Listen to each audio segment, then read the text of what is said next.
Вот они начинаются и заключительные аккорды, когда абхазский туристический бизнес переходит стремительно в руки российских бизнесменов.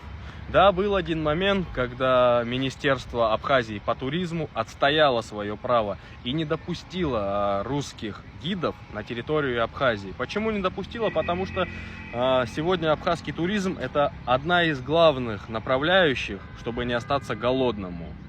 Понятно, если туда они сейчас зайдут, все, абхазы останутся, кто держался на этом, без ничего. Понимаете, а ситуация довольно серьезная. И вот что самое интересное, все молчат, абсолютно все молчат.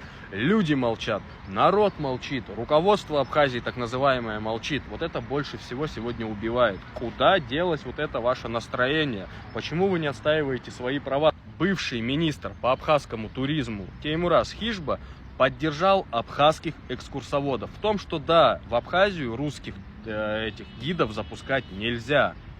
Что случилось? А случилось то, что Теймураз стал бывшим министром. И на сегодняшний день Министерство Абхазии по туризму обезглавлено. Главы нету, хотя сезон вот-вот уже начнется. Что здесь сказать? Все отбирают, все переходит, народ молчит. Будем дальше молчать, останемся без ничего.